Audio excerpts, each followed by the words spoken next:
everybody, and welcome to another episode of Deerassic at Home. Today we are going creeking.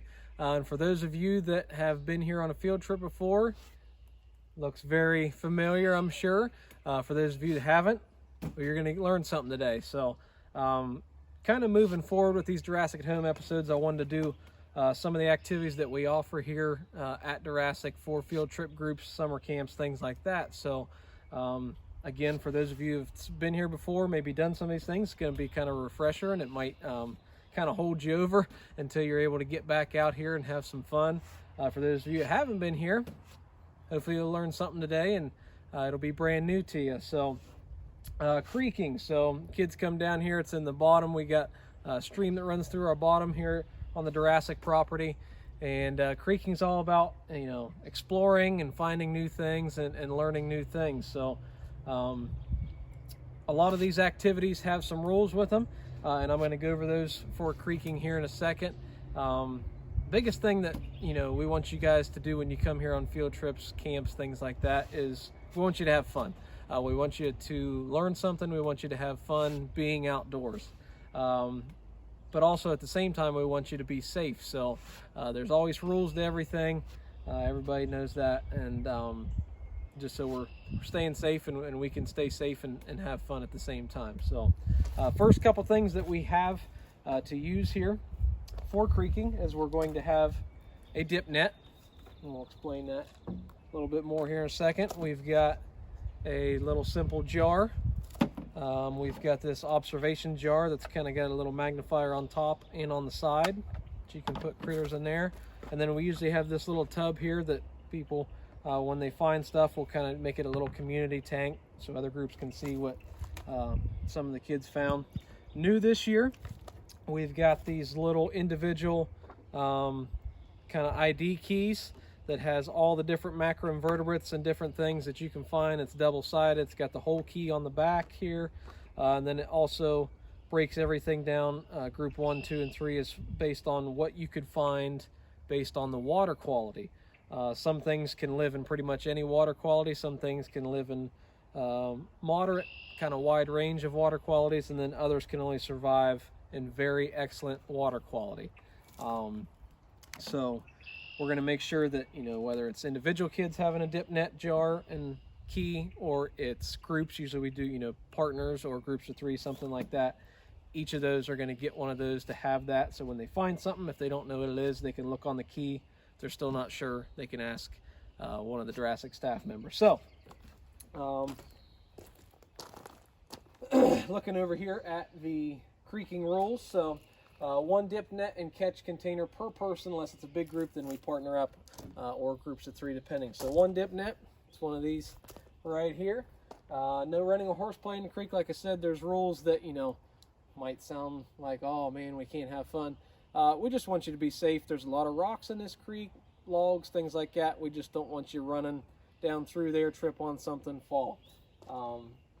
Always keep your dip net at your side so you do not hit anyone near you. So when we carry these dip nets, we want it right here, straight up and down. We're not pretending that they're some sort of karate weapon or lightsaber or something like that, swinging it all around like this.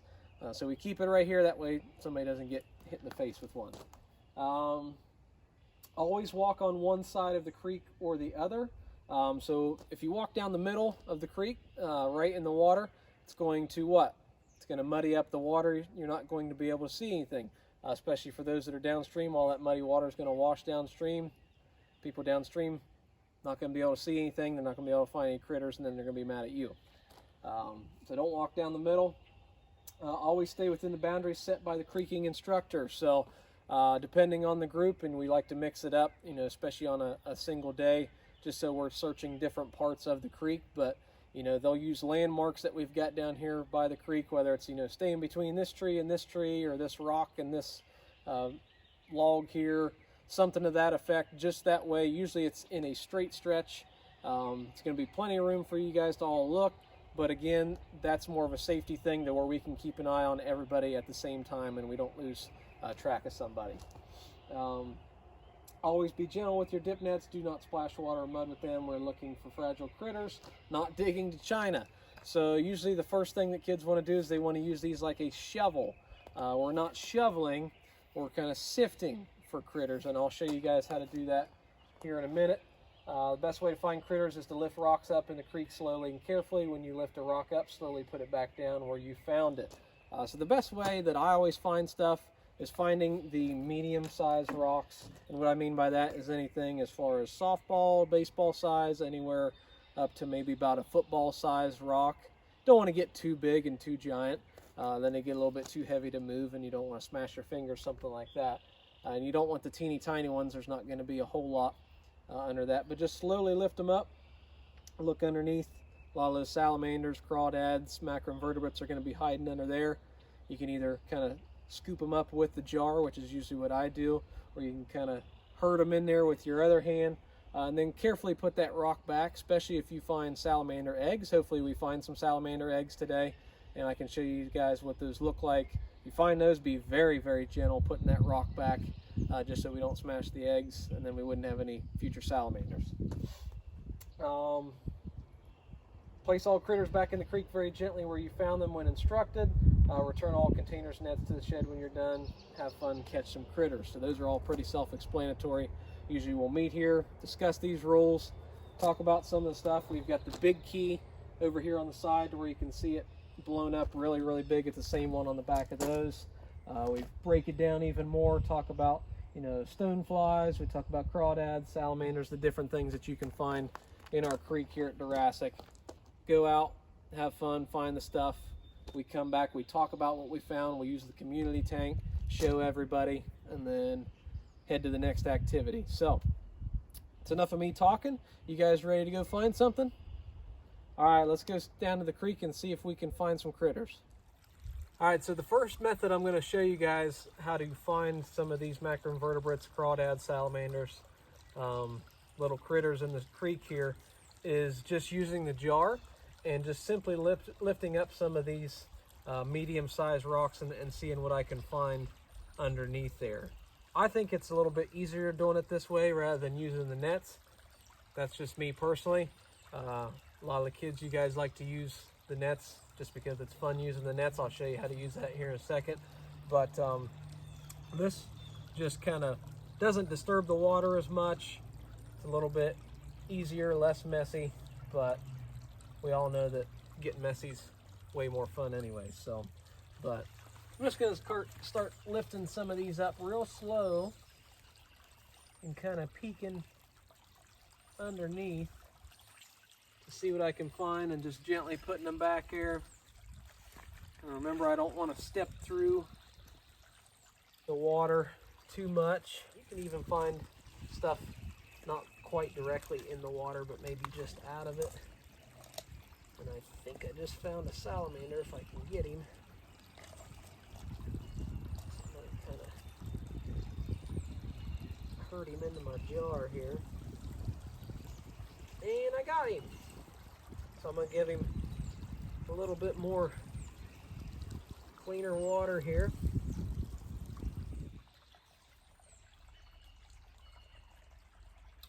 Oh, there's another little critter. See if I can snag him in the same jar. Yeah. All right, so I changed this view so you guys can see it a little bit better here, but you can see our salamander there on the left, and you can see on the right, pretty cool looking macroinvertebrate, but that is a Dobson fly larva. So pretty cool. So I'm doing good. I got 2 critters here in just a few minutes. All right, very cool, guys. So I just lifted up this rock here, and right there on the underside, see all those kind of tubular looking casings there? I believe those are Catice Fly Casings. So the Catice fly, like a lot of other macroinvertebrates, they have different stages of their life cycle. But when they're in their larva state, they'll create these casings kind of around them made up of different rocks and things like that. And they'll use like saliva from their mouth to get everything to stick together, and then they'll attach themselves underneath a big rock or log or something like this under the water, which is pretty cool.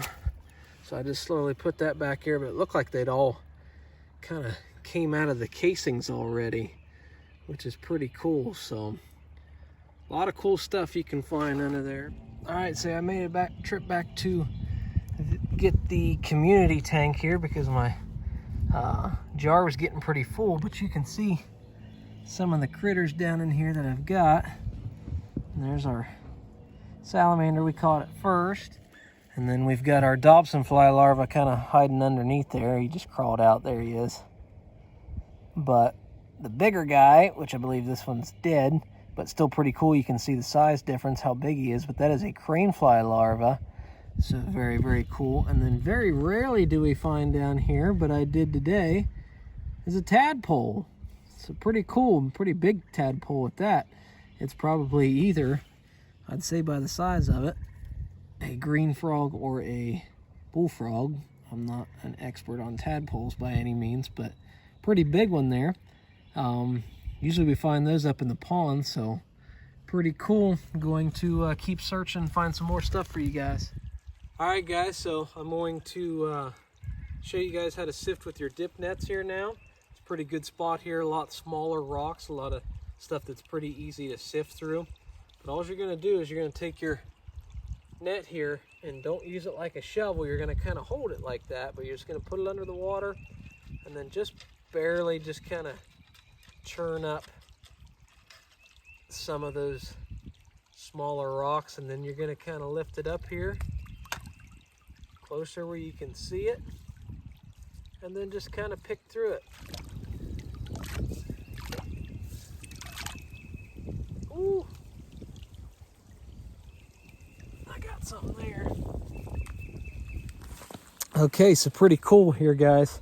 I got sifting right there a mayfly nymph, and he keeps turning away.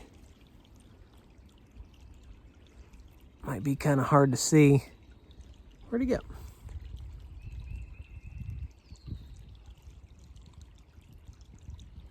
He keeps moving around. There he is. But I'll put him here in the community tank here in a second. You guys can get a better look at him. All right, guys, so I finished up catching stuff, and here's what I ended up with. Caught me a crawdad or crayfish. Very, very cool. A lot of kids find these. We got them all over the creek. And they found them, heck, 2, 3, 4 times the size of that one. And then we still got our tadpole there. So there he is. Trying to get him to move. There he goes. Then I found a live crane fly larva, so that's what they're supposed to look like. Again, that one I think's dead. That's what they're supposed to look like. And it's a little bit bigger one. There's our Dobson fly larva. There's our mayfly nymph. Very, very cool. And then there's our salamander from the beginning. And we can find salamanders a lot bigger than that down here too. We found them 7, 8, 9 inches long before. So very, very cool stuff. There's a reason why this is one of the kids' favorites. Plus you just get to play in the water even if you don't find anything. So, all right, guys, that's all I have time for today. And we'll see you guys next time.